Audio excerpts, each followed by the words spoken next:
ओम हरि ओम श्री गुरुभ्यो नमः। हरि ओम शन्नो मित्र शं वरुणः शन्नो भवत्वर्यमा शन्न इन्द्रो बृहस्पतिः शन्नो विष्णुरुक्रमः। नमो ब्रह्मणे नमस्ते वायो त्वमेव प्रत्यक्षं ब्रह्मासि त्वमेव प्रत्यक्षं ब्रह्म वदिष्यामि ऋतं वदिष्यामि सत्यं वदिष्यामि तन्मामवतु तद्वक्तारमवतु अवतु माम् अवतु वक्तारम्। ॐ शान्ति शान्ति शान्तिः। ॐ सहनाववतु सहनौ भुनक्तु सह वीर्यङ्करवावहै तेजस्विनावधीतमस्तु मा विद्विषावहै। ॐ शान्ति शान्ति शान्तिः। सदाशिवसमारम्भां शङ्कराचार्यमध्यमाम् अस्मदाचार्यपर्यन्तां वन्दे गुरुपरम्परां। श्रुतिस्मृतिपुराणानाम् आलयं करुणालयं नमामि भगवत्पादं शङ्करं लोकशङ्करं शङ्करं शङ्कराचार्यं केशवं बादरायणं सूत्रभाष्यकृतौ वन्दे भगवन्तौ पुनः पुनः। ईश्वरो गुरुरात्मेति मूर्तिभेदविभागिने व्योमवद्व्याप्तदेहाय दक्षिणामूर्तये नमः। निधये सर्वविद्यानां विषजे भवरोगिणां गुरवे सर्वलोकानां दक्षिणामूर्तये नमः। ॐ नमः प्रणवार्थाय शुद्धज्ञानैकमूर्तये निर्मलाय प्रशान्ताय दक्षिणामूर्तये नमः। मंगलाचरण। ॐ नमः श्री शंकरानंद गुरुपादाम्बुजन्मने। ॐ नमः श्री शंकरानंद गुरुपादाम्बुजन्मने। सविलास महामोह ग्राहग्रासैककर्मणे सविलास महामोह ग्राहग्रासैककर्मणे।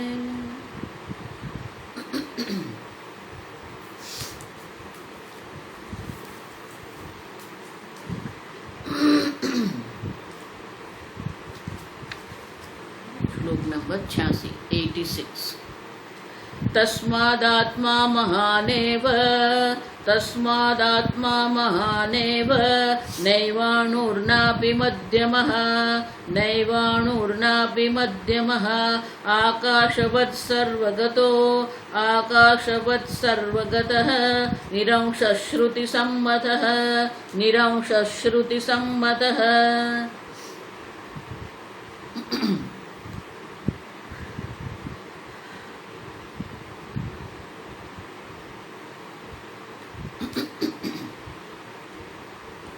विद्यान मुनि ने अनेक प्रकार के विवाद, अनेक प्रकार के आत्मा के बारे में जो लोग समझते हैं, जिसने अपने मत को ही सिद्धांत बना के रखा है। आप समझो, पूज्य स्वामी जी बहुत सुंदर कहते थे कि ये सब हमारे ही अध्यास है। हर एक मनुष्य के ये अध्यास है, कोई एक का नहीं है। हर एक मनुष्य मानता है मैं देह हूं, मैं प्राण हूं, मैं इंद्रिय हूं, मैं मन हूं, मैं बुद्धि हूं, मैं अहंकारी हूं, मैं अज्ञानी हूं, मैं कर्ता हूं, मैं भोक्ता हूं। अब समझो, सब मनुष्य यही मानते हैं और सब यही मानते हैं ये ठीक ही है। लेकिन कई लोग ऐसे होते हैं जो इसी को ही सिद्धांत बना के रखते हैं। तो चार्वाक जो है वो स्थूल देह को, इंद्रिय को, प्राण को, मन को, अब देखो उन सबको ही आत्मा मान के उनको सिद्धांत बना देते हैं। ये अध्यारोप है, सिद्धांत नहीं, आप समझो। उसी प्रकार से तो बौद्ध मत है, देखो ये सब नास्तिक मत है। तो बौद्ध मत वाले जो है वो भी क्या करते हैं, जो क्षणिक वृत्ति है उसी को आत्मा मान लिया और बुद्धि विज्ञानम ब्रह्मेति व्यजानात्। अब विज्ञानमय जो बुद्धि है वो बुद्धि को ही आत्मा मान लिया। अब तो दूसरा जो है योगाचार वाले जो है वो क्षणिकवादी है, माध्यमिक जो है वो शून्यवादी वो शून्यवादी है। अब समझो, अब जो जैन है वो क्या कहते हैं, मध्यम, कई बोल रहे अणु आत्मा। वैशेषिक लोग जो तार्किक लोग हैं वो कहते हैं अणु समान आत्मा है। जैन लोग के मध्यम, मध्यम माने कि शरीर देह परिमाण है, जितना देह का आकार है वो आत्मा का आकार है। अब समझो, तो ये सब नास्तिकवादी जो है वो नास्तिकवादी आत्मा का वर्णन इस प्रकार करते हैं। और एक एक को हमने देखा, स्थूल शरीर आत्मा नहीं हो सकता, क्योंकि स्थूल शरीर जब मर जाता है इससे प्राण निकल जाता है तो वो आत्मा नहीं हो सकता। प्राण आत्मा नहीं हो सकता है, मन आत्मा नहीं हो सकता है, बुद्धि आत्मा नहीं हो सकती है। और इसीलिए कोई अणु कह रहा है, कोई मध्यम कह रहा है, कोई महान आत्मा को कह रहा है। और इसीलिए अब श्रुति सम्मत क्या है, तो इस श्लोक में कहते हैं 86 श्लोक में श्रुति सम्मत है। श्रुति सम्मत क्या है, तस्मादात्मा महानेव सत्यम ज्ञानम अनंतम ब्रह्म, ये अनंत ब्रह्म है। अब समझो, आप एक देह नहीं है, आप अनंत ब्रह्म स्वरूप है। और इसलिए कहते हैं तस्मादात्मा महान एव न अणु न मध्यम। आत्मा न तो अणु है, आत्मा न तो मध्यम है, मध्यम माने देह परिमाण है। आत्मा अनंत है, महान है, सर्वव्यापी है। अब समझो, आकाशवत् सर्वगतः, आकाश के समान वो सर्वव्यापी है।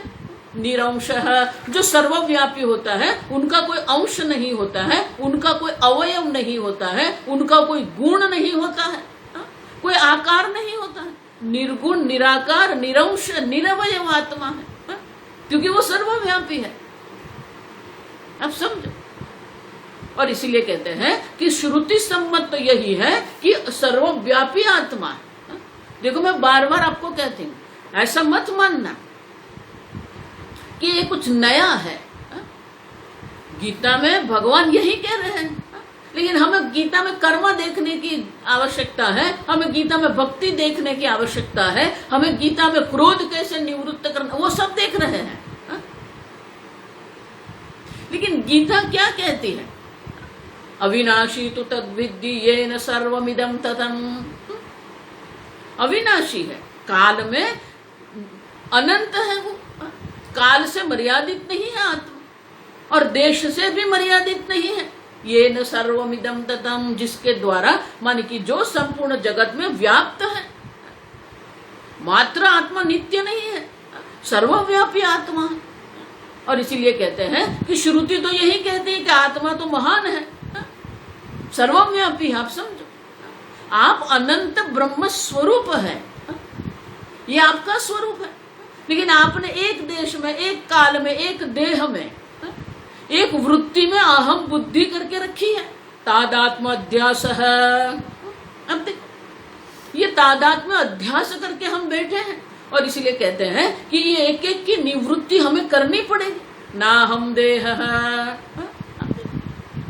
ना हम इंद्रिय, ना हम मन, ना हम बुद्धि। ये एक एक को हमें बोलना पड़ेगा। आपको ये कहना पड़ेगा मैं बुद्धि नहीं हूँ, आपको बोलना पड़ेगा मैं मन नहीं हूँ, मैं देह नहीं हूँ। आप समझ, देखो इसलिए आगे हम देखेंगे कि ये निधिध्यासन करना पड़ता, ये चिंतन करना पड़ता है। मात्र शास्त्र श्रवण से क्या है, श्रवण करने के बाद मनन करना पड़ता है, निधिध्यासन करना पड़ता है। ये प्रवचन के बाद आप बैठो और देखो और बोलो अपने आप को मैं देह नहीं हूं। अब देखो, और इसलिए कहते हैं, और श्रुति सम्मत तो यही है कि आत्मा सर्वव्यापी, न अणु परिमाण है, न मध्यम परिमाण है, वो अनंत आत्मा है। आगे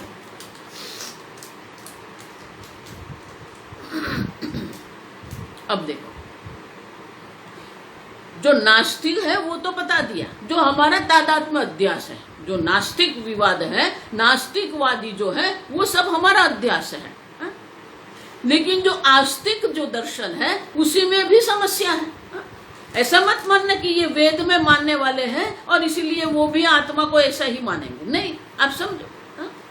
और इसीलिए ये अभी आस्तिक दर्शन वाले जो है वो आत्मा को कैसे देखते हैं, वो आत्मा के बारे में क्या कहते हैं, वो भी तर्क को ही मानते हैं, तार्किक ही है वो तो। और इसीलिए वो अलग प्रकार से उनके यहाँ पर दर्शाते हैं हमें। नेक्स्ट वर्स 87, इत्युक्त्वा तद्विशेषेतु बहुधा कलहं ययुः अचिद्रूपोऽथ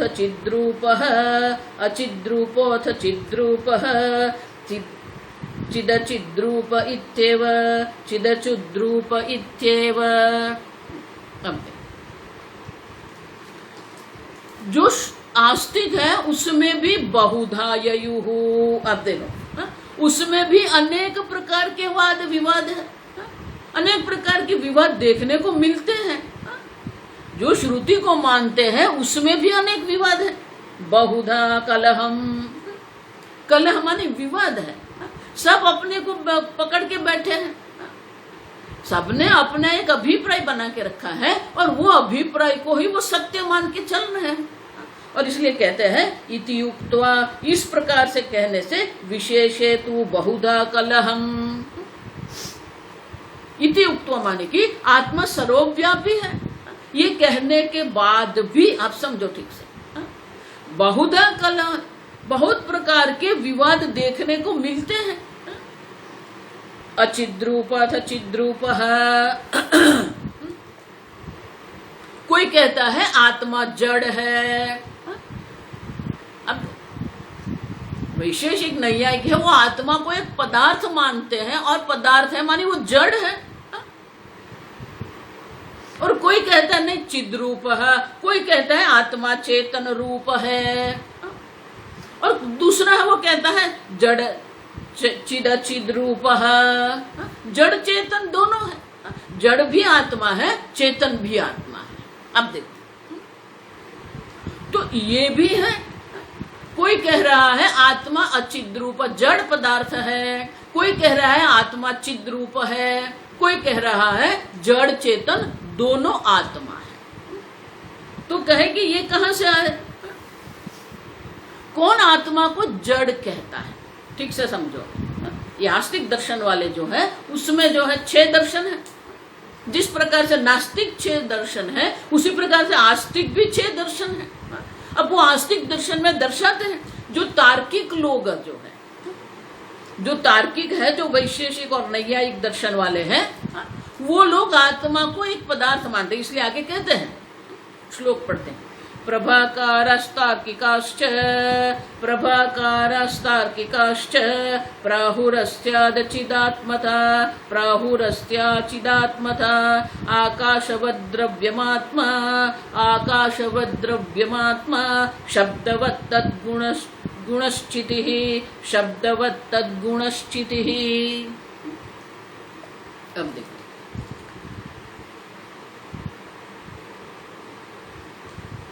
प्रभाकाराः तार्किकाश्च, तार्किक दर्शन, तार्किक दर्शन मानी ये आस्तिक दर्शन में पहले 2 है, एक नैयायिक दर्शन है, न्याय दर्शन है, और एक वैशेषिक दर्शन है।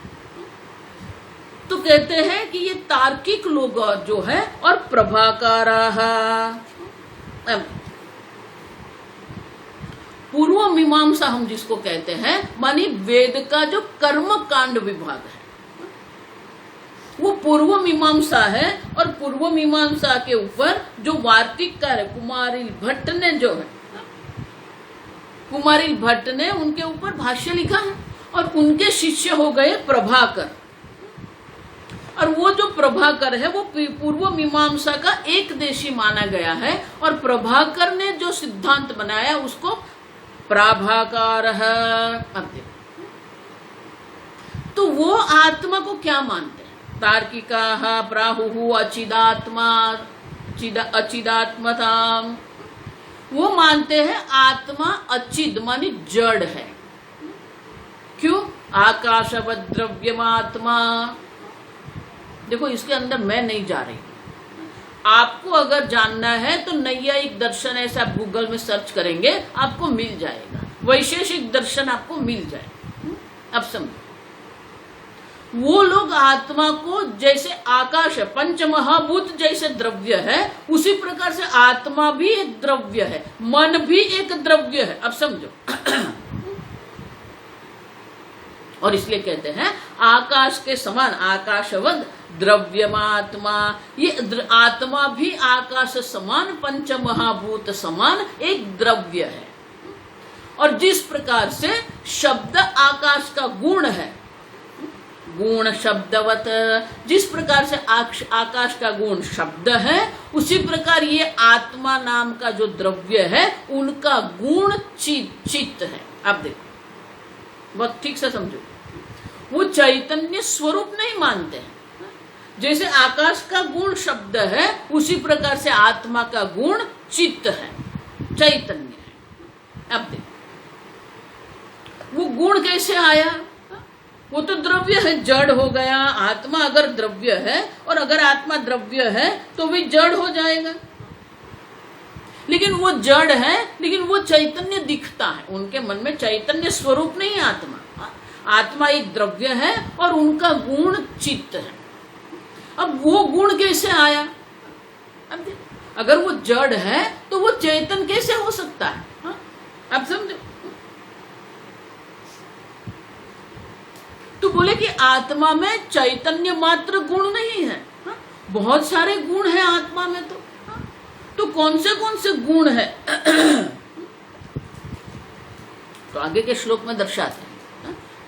अब समझो, तो क्या आत्मा में अनेक प्रकार के गुण है, चैतन्य मात्र नहीं, बहुत सारे गुण है। तो कौन से गुण आत्मा में है? तो आगे के श्लोक में वो दर्शाते हैं। इच्छा द्वेष प्रयत्नश्च, इच्छा द्वेष प्रयत्नश्च, धर्माधर्मौ सुखासुखे, धर्माधर्मौ सुखासुखे, तत्संस्काराश्च तस्यैते, तत्संस्काराश्च तस्यैते, गुणाश्चितिवदीरिताः, गुणाश्चितिवदीरिताः।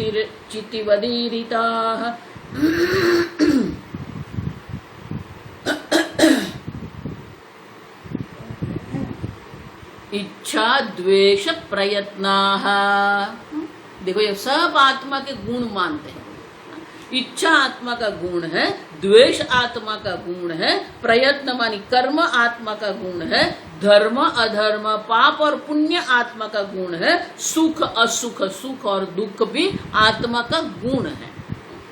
तत्संस्काराश्च, और उनके जो संस्कार है हमारे मन में, कर्म के संस्कार है, इच्छा द्वेष मानी राग द्वेष के हमारे मन में संस्कार है, पाप पुण्य के संस्कार है।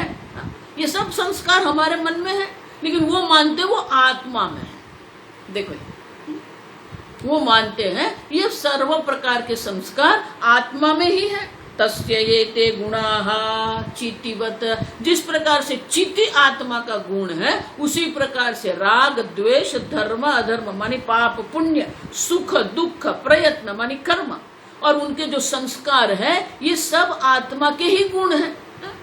अब देखो, पहले आत्मा को द्रव्य वो बताते हैं और फिर द्रव्य है तो उनके गुण भी हमें बताते हैं कि ये सब आत्मा के गुण हैं।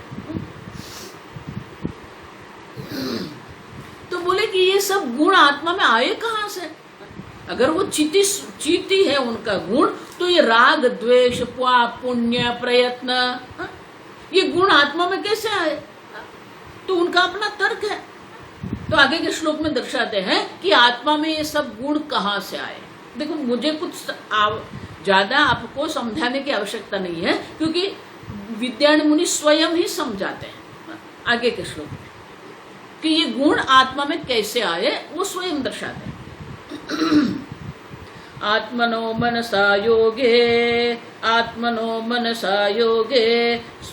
स्वादृष्टवशतो गुणाः जायन्ते अथ प्रलीयन्ते सुषुप्ते दृष्टसंशयात्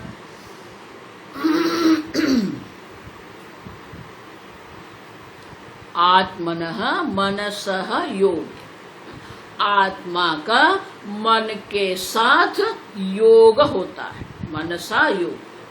अब ये आत्मा एक द्रव्य, आगे मैंने कहा ना पंच महाभूत द्रव्य है, आत्मा द्रव्य है, मन भी एक द्रव्य है। देखो ये उनका सिद्धांत है, तार्किक लोग है ये।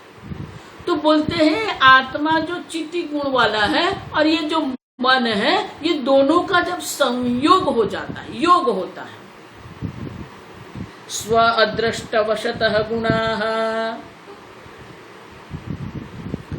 ये स्वादृष्ट नहीं है यहाँ पर, स्व अदृष्ट, अदृष्ट माने पाप पुण्य कर्म।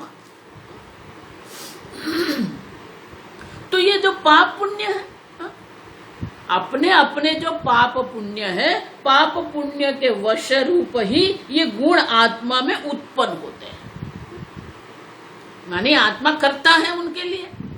अब देखो वो कर्म कर रहा है और कर्म के कारण आत्मा में जो पाप पुण्य उत्पन्न हुआ, स्व अदृष्ट, उनका अपना अदृष्ट है, उनका अपना पाप पुण्य है। अब देखो, और वो जो जितने भी पाप पुण्य है, वो पाप पुण्य जो है, पाप पुण्य के वश से ही उनका प्रारब्ध कर्म बनता है, और प्रारब्ध कर्म के अनुरूप उनके मन में राग द्वेष पाप पुण्य सुख दुख ये सब गुण आ जाते हैं। और इसलिए कहते हैं स्व अदृष्टवशतः गुणाः जायन्ते, उनके प्रारब्ध कर्म के अनुरूप उनके आत्मा में ये सब गुण उत्पन्न होते हैं, जायन्ते। अथ प्रलीयन्ते, फिर उनका नाश भी हो जाता है। आत्मा में इच्छा आदि गुण दिखते भी है, उनके उत्पन्न होते भी है, प्रारब्ध कर्म से उत्पन्न होते हैं, और प्रारब्ध कर्म जब समाप्त हो जाता है तो वो सब गुण का नाश भी हो जाता है। कैसे? सुषुप्त अदृष्ट संशयात्, जब सुषुप्ति आती है, सुषुप्ति में कोई गुण नहीं रहता है, आत्मा में न इच्छा है, न द्वेष है, न धर्म है, न अधर्म है, न सुख दुख है। बोले कि हमारा अनुभव है, जागृत अवस्था में प्रारब्ध कर्म के अनुरूप हमारे मन में इच्छा आदि गुण मन उत्पन्न होते हैं, वो आत्मा के गुण हैं। और जब सो जाते हैं तो ये सब गुण आत्मा में प्रलीयन्ते, सबका प्रलय हो जाता है, नाश हो जाता है। और इसीलिए कहते हैं जब मन से उनका जागृत अवस्था में मन से जब उनका संयोग होता है तो ये सब गुण आत्मा में प्रकट होते हैं, और मन जब सो जाता है तब आत्मा में ये जब गुण जो है सब शांत हो जाते हैं। तो बोले कि अगर आपका आत्मा द्रव्य है, अब द्रव्य है वो तो जड़ है, अब जब जड़ है तो आप चीटी उनका गुण कैसे कह सकते हो? जड़ तो जड़ ही होता है।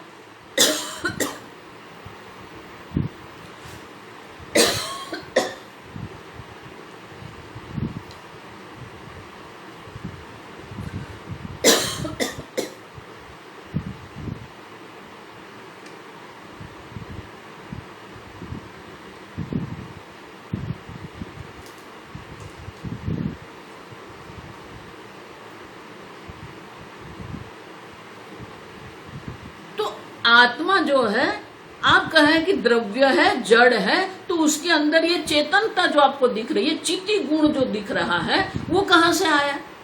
क्योंकि वो तो द्रव्य है, जड़ है। तो आगे के श्लोक में कहते हैं चितिमत्वात् चेतनः चितिमत्वात् चेतनः अयमिच्छा द्वेष प्रयत्नवान् अयमिच्छा द्वेष प्रयत्नवान् स्याद्धर्माधर्मयोः कर्ता स्याद्धर्माधर्मयोः कर्ता भोक्ता दुःखादिमत्वतः भोक्ता दुःखादिमत्वतः।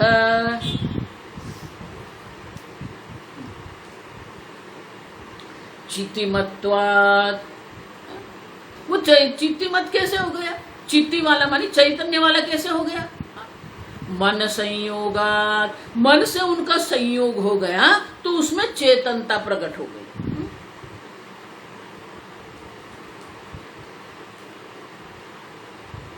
देखो बहुत सुंदर एक दृष्टांत है, वो तार्किक लोग देते हैं, ये विद्यारण्य मुनि यहाँ नहीं कहते।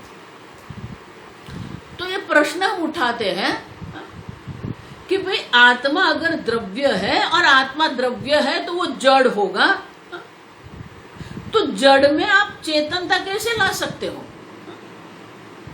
मन के संयोग से भी मन भी द्रव्य है, मन भी द्रव्य है, जड़ है, तो दो जड़ एकत्रित होके वो चेतन कैसे बन गए?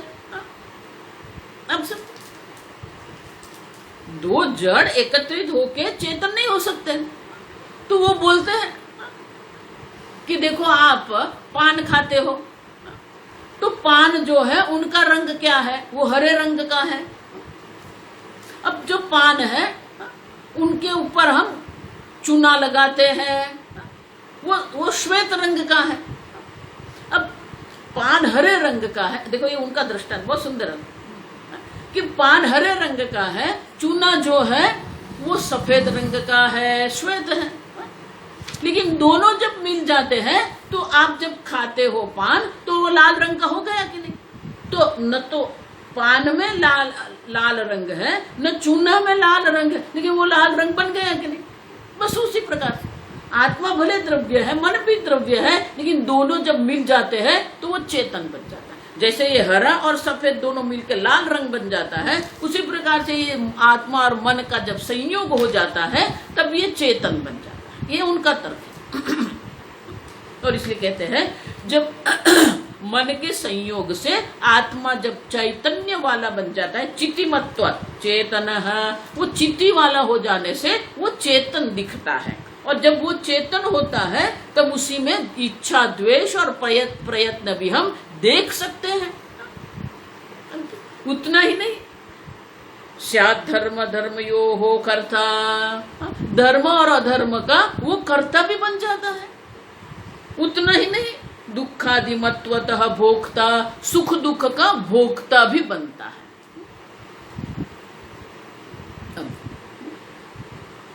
और इसीलिए कहते हैं कि इस प्रकार से अब देखो, आत्मा द्रव्य जड़ होने के कारण भी क्या होता है? ये सब होता है। मन से उनका ऐसा संयोग हो जाता है कि वो चेतन बन जाता है और उसमें इच्छा द्वेष भी होता है और कर्म का कर्ता भी बन जाता है और कर्म फल का भोक्ता भी वो बन जाता है। और इस प्रकार से आत्मा में इच्छा द्वेष, कर्तृत्व, भोक्तृत्व ये सब हमें देखने को मिलता है। और ये सब इसलिए दिखता है क्योंकि आत्मा और मन का संयोग होता है।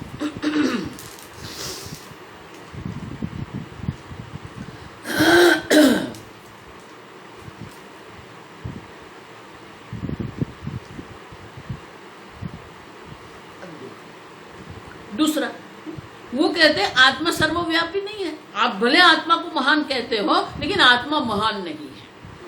क्यों? क्योंकि अगर वो महान होता तो उनका गमन आगमन संभव नहीं है। लेकिन श्रुति माता कहती है कि उनका गमन आगमन होता है। प्रारब्ध कर्म के अनुरूप उनका अनेक प्रकार के जन्म होते हैं, अनेक प्रकार की गति होती है। और इसलिए आगे के श्लोक में कहते हैं कि ये सब हमारा ही अनुभव है। मेरी इच्छा है, मेरा द्वेष है, मेरा कर्म है, कर्म से कर्तृत्व है, भोक्तृत्व है, ये सब हमारा अनुभव है। और हमारा अनुभव है, मेरा जन्म हुआ, मेरी मृत्यु होगी। अब तो बोले कि ये हमारा अनुभव है और अनुभव से आधार पर ही हम ये तर्क कर रहे हैं। और इसीलिए आगे के श्लोक में कहते हैं यथात्र कर्मवशतः कादाचिक्कं सुखादिकं तथा लोकांतरे देहे कर्मणेच्छादिजन्यते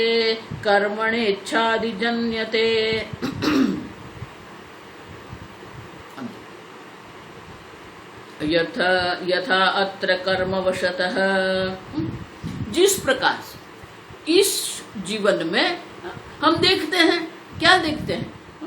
कर्मवशतः कादाचित्कं सुखादिकं, कर्म के कारण ये जन्म में, ये जीवन में हम सुख दुख देखते हैं। कभी हम सुखी, कदाचित मन, कभी हम सुखी होते हैं, कभी हम दुखी होते हैं, कभी हमारे मन में इच्छा होती है, कभी हम कर्म के कर्ता बनते हैं। तो ये सब हमारा अनुभव है। इस जन्म में हम ये सब अनुभव कर ही रहे हैं। मैंने कर्म किया, मैं कर्म फल भोग रहा हूं। अब तो जिस प्रकार से यथा अत्र माने इस जन्म, जिस प्रकार से इस जन्म में, ये जीवन में हम ये सुखादि का अनुभव करते हैं, कर्तृत्व भोक्तृत्व का अनुभव करते हैं, उसी प्रकार से तथा लोकांतरे देहे, उसी प्रकार से अन्य लोक में जब देह हमें प्राप्त होता है तो वहां भी कर्मणा इच्छादि जनयन्ते, हमारे प्रारब्ध कर्म के अनुरूप अनेक प्रकार की इच्छा का जन्म भी वहां होता है।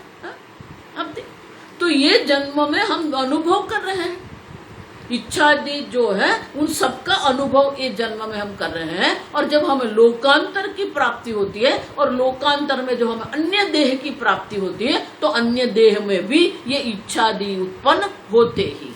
तो ये जन्म में भी उत्पन्न हुए हैं और अगले जन्म में भी ये सब उत्पन्न होते रहेंगे। और इस प्रकार से आत्मा व्यामोहन नहीं है, वो तो गमन आगमन करने वाला आत्मा है, कर्ता भोक्ता आत्मा है। अब समझे, उनके लिए आत्मा जो है वो कर्ता भोक्ता, क्यों? ये पूर्व मीमांसा, आप समझो, तार्किक भी है और पूर्व मीमांसा भी है। पूर्व मीमांसा मानी वेद का जो प्रथम भाग जो कर्म कांड वाले हैं वो आत्मा को कर्ता भोक्ता मानते हैं। अब समझो, वो मानते हैं आत्मा करता है, आत्मा भोगता है, आत्मा ने इतने कर्म किया, वो कर्म के अनुरूप उन्हें लोकांतर की प्राप्ति होगी। वो आत्मा को महान नहीं मानते, वो कर्ता भोक्ता आत्मा को मानते हैं।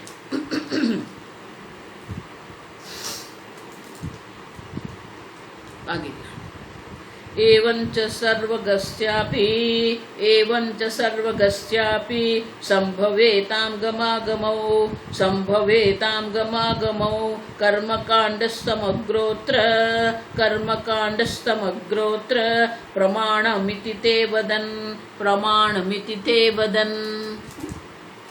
देखो, पहले विद्यारमणि कहते गए श्रौति कर्तुम स्वपक्षे,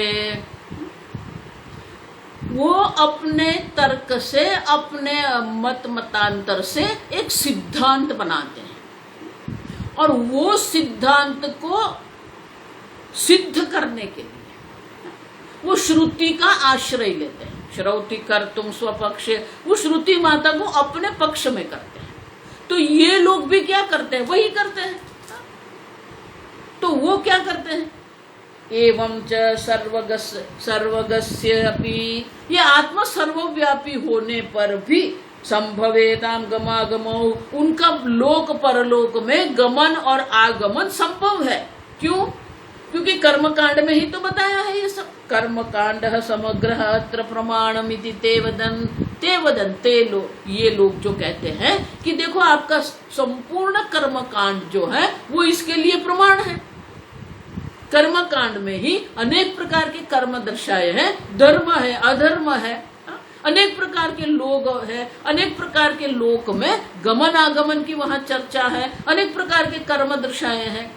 अब देखो, तो बोले कि हम जो कह रहे हैं वो अपना अपना नहीं है, वेद का ही कर्मकांड जो समग्र कर्मकांड विभाग जो है वो यही तो कह रहा है कि आत्मा कर्ता भोक्ता है और आत्मा का गमन आगमन होता है, आत्मा में इच्छा द्वेष होता है, आत्मा में पाप पुण्य होता है, आत्मा में सुख दुख होता है।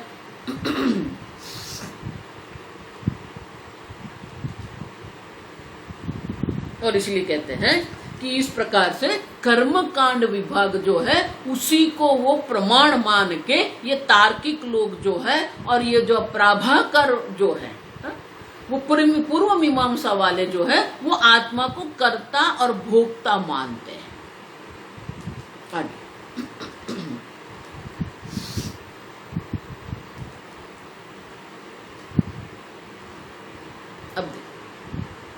अब हम नहीं कहते कि आत्मा ऐसे इच्छादि गुण वाला है, वो लोग कह रहे हैं।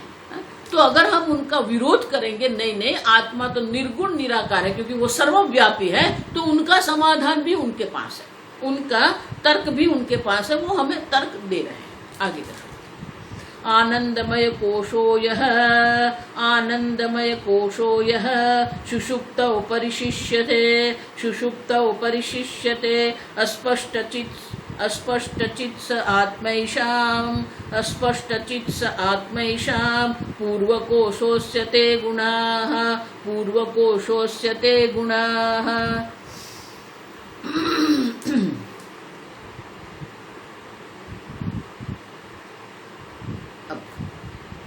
तो बोले कि आपके तैत्तिरीय उपनिषद में तो ये चर्चा है। पहले कहा अन्नम ब्रह्मेति व्यजानात्, तो अन्नमय कोश को ही आत्मा दर्शाया। फिर अन्योंतरात्मा प्राणमयः प्राणम ब्रह्मेति व्यजानात्, अन्योंतरात्मा मनोमयः मनो ब्रह्मेति व्यजानात्, अन्योंतरात्मा विज्ञानमयः विज्ञानम ब्रह्मेति व्यजानात्। तो बोले कि आपके ही शास्त्र में तैत्तिरीय उपनिषद में ही ये चर्चा है। और उसी में कहते अन्योंतरात्मा आनंदमयः आनंदम ब्रह्मेति व्यजानात्। आप ही कहते हो आनंदमय कोश जो है वो आत्मा है, ब्रह्म है, लेकिन वो जो आनंदमय कोश है वो कहाँ है? सुषुप्तौ परिशिष्यते माने कि ये सब रह गए और ये सबसे बाकी जो रह गए, परिशिष्यते माने बाकी जो रहा वो तो आनंदमय कोश है जो सुषुप्ति में हमें अनुभव होता है। अब देखो, तो आनंदमय जो है वो शेष है, बाकी रह गए। और उसके बाद तो अन्योंतरात्मा तो कहा नहीं है आपने। अन्नमय के बाद, प्राणमय के बाद, मनोमय के बाद, विज्ञानमय के बाद अन्योंतरात्मा कहाँ है? अब आनंदमय कोश जब आया तब अन्योंतरात्मा तो आपने कहा नहीं है। तो ये सबको छोड़ के बाकी जो रह गया वो तो आनंदमय कोश है। तो आनंदमय कोश जो है वही तो आत्मा बन गया, आप ही तो कह रहे हो, क्योंकि उसके बाद तो अन्योंतर आत्मा नहीं है। और इसीलिए कहते हैं कि ये तार्किक लोग जो है और प्रभाकर का जो मत है वो कहते हैं कि वही आत्मा है। और वो जो आत्मा है जब जागृत अवस्था में जब आता है, स्वप्न अवस्था में जब होता है, तब उसमें ये इच्छा आदि गुण भी हमें दिखते हैं। आनंदमय कोश में जब रहता है, सुषुप्ति अवस्था में जब वो होता है, तब ये इच्छा आदि उनमें नहीं दिखते हैं। लेकिन वो जब जाग जाता है या वो स्वप्न देखता है, तब इच्छादि गुण उसमें दिखते ही है हमें। और इसीलिए ये इच्छादि गुण आत्मा में है, उसमें कोई शंका करने की कोई आवश्यकता ही नहीं है, सब है आत्मा। सुषुप्ति में कुछ दिखता नहीं है, लेकिन जागृत आदि अवस्था में ये सब जो पहले वाले जो कह गए, पूर्व कोश अस्य ते गुणाः, पहले के जो कोश जो है, पहले के 4 जो कोश है वो उनके गुण है। आनंदमय में अस्पष्ट रहता है, आनंदमय में वो प्रकट नहीं होते हैं, अस्पष्ट चित्त, वो अस्पष्ट है वहां पर, अप्रकट है वहां पर। लेकिन जब वो अन्य जागृत अवस्था में आत्मा आता है, तब ये 4 जो कोश है वो कोश में ये सब गुण हमें दिखते हैं। और इसीलिए ये उपनिषद ही तो कहता है, हम नहीं कह रहे हैं, आपका उपनिषद ही कहता है कि स्वप्न अवस्था में ये सब अस्पष्ट हो जाता है और जागृत अवस्था में ये 4 कोश रहते हैं और स्पष्ट रूप से हम इच्छादि जो गुण है, धर्म अधर्म, कर्ता भोक्ता, ये सब हम देखते हैं। विज्ञानम कर्ता, श्रुति कहती है विज्ञानम कर्ता। और इसीलिए ये आपकी श्रुति के अनुरूप ही है।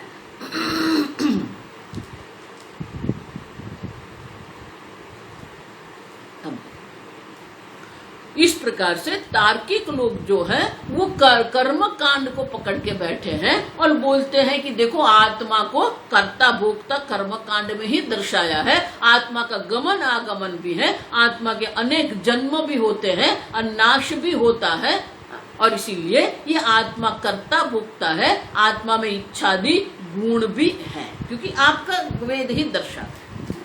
अब प्रभाकर का जो मत है वो मत स्पष्ट रूप से क्या है, तो वो आगे के श्लोक में हमें दर्शाते हैं। गूढ़ं चैतन्यमुत्प्रेक्ष्य गूढ़ं चैतन्यमुत्प्रेक्ष्य जडबोधस्वरूपताम् आत्मनो ब्रुवते भाट्टाः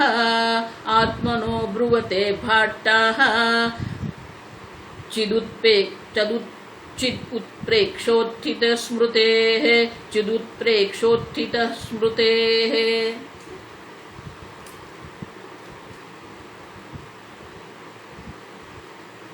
जो कुमारिल भट्ट जो है उनका जो मत है उसी को हम भाट्टाह कहते हैं। कुमारिल भट्ट का जो मत है उसको भाट्टाह कहते हैं, और इसलिए दूसरी पंक्ति में कहते हैं भाट्टाह ब्रुवते। अब वो लोग क्या कहते हैं, उनके मत के अनुसार ये पूर्व मीमांसा का जो वार्तिककार कुमारिल भट्ट है उनके मत के अनुसार क्या है, गूढ़ं चैतन्यम, ये चैतन्य जो है गूढ़ है, अप्रगट है, मैंने कहा ना आगे अप्रगट है, अस्पष्ट है, और उत्प्रेक्ष्य जड़ बोध स्वरूपताम, और इसीलिए आत्मा में जड़ और बोध मानी चेतन, आगे कहा ना, कोई कह रहा है चिति स्वरूप है, कोई कह रहा है जड़ अचिद रूप है, तार्किक लोग द्रव्य मान के उसको अचिद रूप जड़ मानते हैं, प्रभाकर कहता है चिति रूप है। अब ये जो है वो क्या कहते हैं, चिद रूप जड़ चेतन है, दोनों है, आत्मा जड़ भी है आत्मा चेतन भी है। अब गूढ़ं चैतन्य उत्प्रेक्ष्य मानी कल्पना, ये कुमारिल भट्ट वाले जो है ये उनके मत के अनुरूप जड़बोध स्वरूपताम ब्रुवते आत्मनः, आत्मा का जड़ रूप भी है बोध रूप मानी चेतन रूप भी है, ऐसे ये भाट्टाः ब्रुवते कुमारिल भट्ट के मत का अनुसरण करने वाले जो है वो कहते हैं आत्मा जड़ और चेतन दोनों है, चित जड़ रूप है, और इसलिए कहते हैं चित उत्प्रेक्ष उत्थित स्मृते है। क्यों उत्थित मानी जागृत अवस्था, उत्थित मानी जागृत अवस्था होती है, तो जागृत अवस्था जब होती है तो जागृत अवस्था में उत्थित स्मृते है, स्मृति वो जागने वाला जो है उसको स्मृति होती है। क्या स्मृति होती है कि सुषुप्ति अवस्था में कुछ नहीं था, तो जागृत अवस्था में वो चेतन रूप दिखता है, और स्मृति जो है निद्रा की जो स्मृति है वहां पर कुछ नहीं था, न इच्छा थी, द्वेष थी, न चेतन था, कुछ भी नहीं था। तो कहते हैं कि जो निद्रा की स्मृति है उनके अनुरूप वो जड़ भी है और वो जागृत अवस्था में चेतन भी दिखता है, और इसीलिए उनके अनुरूप आत्मा जड़ भी है और आत्मा चेतन भी है, चिदचिद रूप आत्मा, और इसलिए कहते हैं जागृत अवस्था में वो चित रूप दिखता है, आनंदमय कोश में जब सुषुप्ति अवस्था में जब होता है तो वह कुछ भी नहीं होता है, वह चित्त भी नहीं है, इसलिए वो जड़ अवस्था उनकी होती है, और उनका स्मरण हमें निद्रा अवस्था का जो स्मरण है वो हमें स्मृति में उत्थित, जागृत अवस्था में उनकी स्मृति होती है। अब देखो, और इसलिए कहते हैं कि हमारी जागृत अवस्था में ही हमें निद्रा की स्मृति होती है, और इसलिए आत्मा जड़ भी है और आत्मा चेतन भी है। तो बोले कि आप आत्मा को जड़ कैसे कह सकते हो, आत्मा को जड़ कैसे, वो चेतन स्वरूप है, सबका अनुभव है मैं चैतन्य हूँ। तो आप उनको जड़ स्वभाव वाले क्यों कहते हो? आप भी अपने को चैतन्य मानते हो।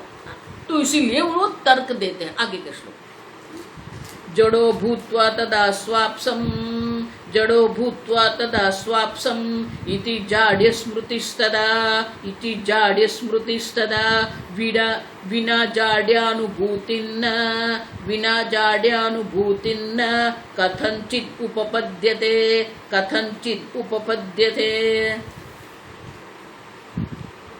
वो कह रहा है ये हमारा ही तो अनुभव है।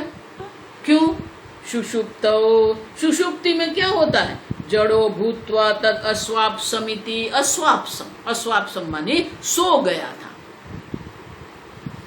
जड़ बन के मैं सो गया था। जब मैं सो गया था तब मैं कैसा था? जड़ था, न इच्छा थी, न द्वेष थे, न कर्तृत्व, भोक्तृत्व, कुछ भी नहीं था। अब देख, तो ये हमारा तो अनुभव है। जब मैं सो गया था, जब हमारी सुषुप्त अवस्था होती है, निद्रा अवस्था जब होती है, तो निद्रा अवस्था में जाड्य स्मृति ही तदा। अब जागने के बाद तो हमें स्मृति होती है जाड्य का, जाड्य तो माने कि ये जड़ता की स्मृति हमें होती है। क्यों? वहां कुछ नहीं था। बिना जाड्य अनुभूतिम न कथंचिद उपपद्यते। अगर ये जड़ता का अनुभव ही नहीं होता तो उनकी स्मृति हमें होती ही नहीं है। लेकिन न उपपद माने कि ये तर्कबद्ध नहीं होगा, लेकिन हमें ये जड़ता की अनुभूति होती है निद्रा में। हम तो जड़ता की अनुभूति हमें निद्रा में, सुषुप्ति अवस्था में हमें होती है, और वो उसकी स्मृति हमें जागृत अवस्था में होती है। हम तो बोले कि हमारा तो अनुभव है कि मैं जड़ बन गया था। जड़ माने कुछ नहीं था वहां पर, न कर्म है, न कर्म फल है, न इच्छा द्वेष है। तो वो जड़ता का अनुभव तो हम सुषुप्ति में करते ही हैं। जो जड़ता का अनुभव हमें हुआ है, वो जड़ता का अनुभव जो है उसको ही हम जागृत में उसकी स्मृति होती है, और जड़ता की स्मृति होती है, और इसीलिए आत्मा जड़ भी है, आत्मा चेतन भी है। चित अचित रूप आत्मा, और इसलिए कहते हैं आत्मा दोनों है। अब तो ये जाड्य कहा ना, आत्मा में जो जड़ता वो दर्शा रहे हैं, उनके वाद को अब विद्यायन मुनि उसे डिफेंड करते हैं, उसका दोष दर्शाते हैं कि आप कैसे कहते हो कि आत्मा सुषुप्ति अवस्था में जड़ होता है। आत्मा की जड़ता, वो जो सुषुप्ति अवस्था में कहते हैं, वो जड़ता का उत्तर अभी देते हैं ये अगले श्लोक में। बृहदारण्यक का ये बहुत ही प्रसिद्ध वाक्य है, बहुत सुंदर वाक्य है, बहुत गूढ़ गहन वाक्य है, और इसीलिए वही वाक्य का अवतरण करके विद्यायन मुनि उनको उत्तर देते हैं कि आत्मा में कभी भी जड़ता संभव नहीं है। आत्मा के जड़ता का अनुभव भी संभव नहीं है, और जड़ता भी संभव नहीं। तो अगले श्लोक में कहते हैं, द्रष्टुः द्रष्टेरलोपश्च, द्रष्टुर्द्रष्टेरलोपश्च, श्रुतः सुप्तौ ततः स्वयं, श्रुतः सुप्तौ ततः स्वयं, अप्रकाश प्रकाशाभ्याम, अप्रकाश प्रकाशाभ्याम, आत्मा खद्योतवद्युतः, आत्मा खद्योतवद्युतः।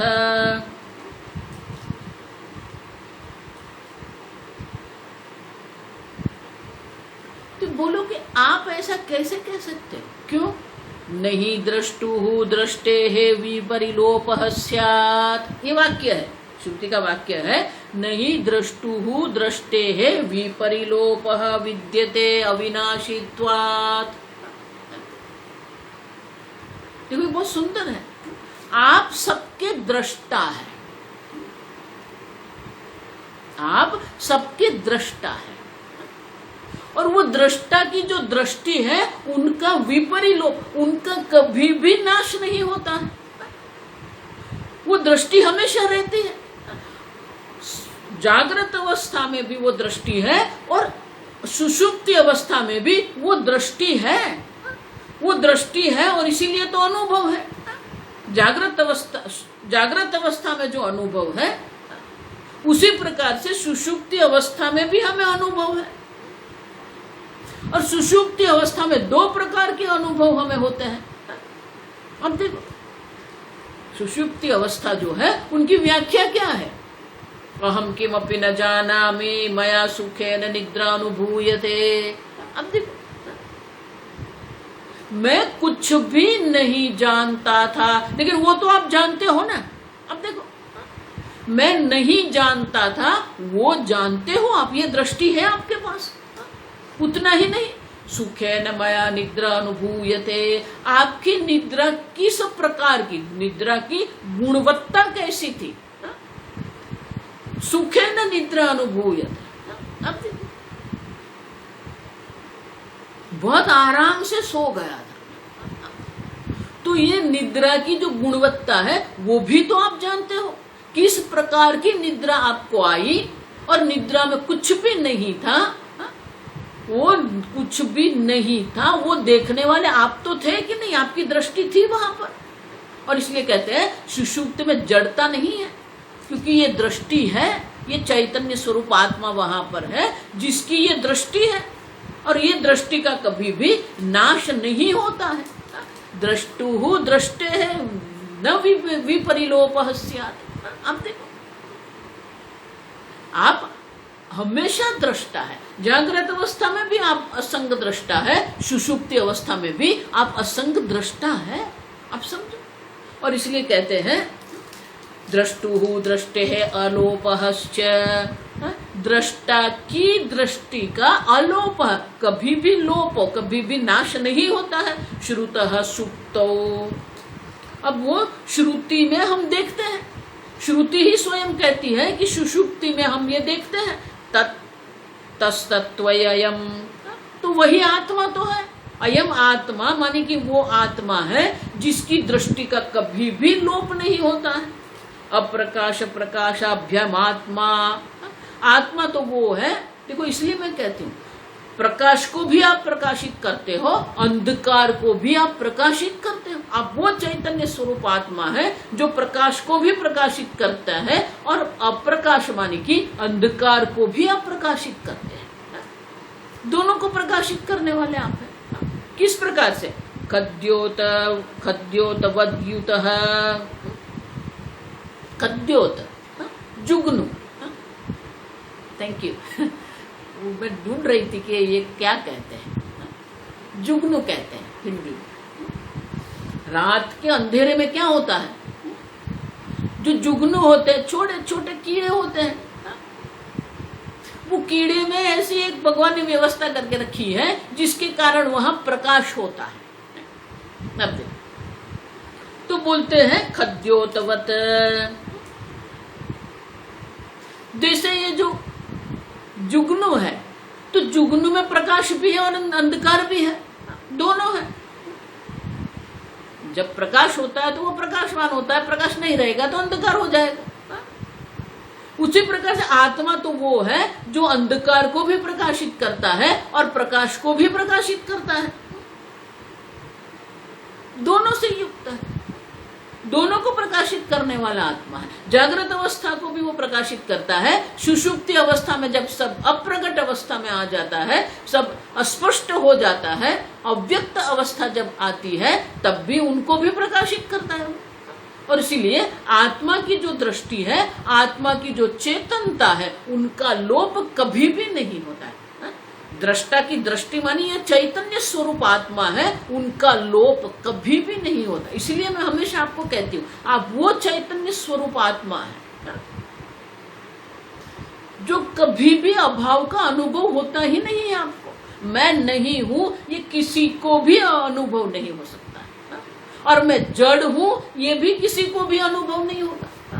ये दो अनुभव है, आपके अभाव का भी अनुभव आपको नहीं होता है और आपकी जड़ता का भी आपको कभी भी अनुभव नहीं होता है। और इसीलिए उपनिषद का अवतरण करके कहते हैं कि आप वो हैं जिसका कभी भी नाश नहीं होता है। आप चैतन्य स्वरूप आत्मा है, जागृत अवस्था में भी आप चैतन्य स्वरूप आत्मा है जो सबको प्रकाशित करता है। और सुषुप्ति अवस्था में भी आप वही चैतन्य आत्मा है जो ये सबकी अप्रगट अवस्था, अव्यक्त अवस्था को भी वो प्रकट करता है, प्रकाशित करता है। और इसीलिए आप वो है जो सबको प्रकाशित करने वाले हैं, जिसका कभी अविनाशीत्वाद, आपका कभी नाश होता ही नहीं है। आप नित्य चैतन्य स्वरूप आत्मा है, आप समझो। आपके अभाव का भी आपको अनुभव नहीं होता है, आपकी जड़ता का भी कभी भी आपको अनुभव नहीं होता है। आप नित्य शुद्ध चैतन्य स्वरूप आत्मा है। आगे हम कल देखेंगे।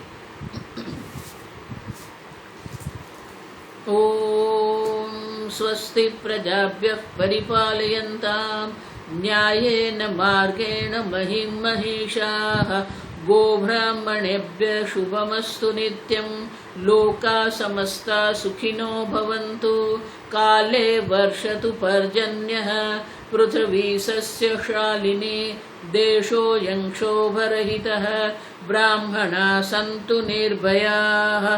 ओम सर्वेषां स्वस्तिर्भवतु सर्वेषां शान्तिर्भवतु सर्वेषां पूर्णं भवतु सर्वेषां मङ्गलं भवतु सर्वे भवन्तु सुखिनः सर्वे सन्तु निरामयाः सर्वे भद्राणि पश्यन्तु मा कश्चित् दुःखभाग् भवेत् असतो मा सद्गमय तमसो मा ज्योतिर्गमय मृत्योर्मा अमृतंगमय। ओम पूर्णमदः पूर्णमिदं पूर्णात् पूर्णमुदच्यते पूर्णस्य पूर्णमादाय पूर्णमेवावशिष्यते। ओम शांति शांति शांति। हरिः ओम श्री गुरुभ्यो नमः। हरिः ओम।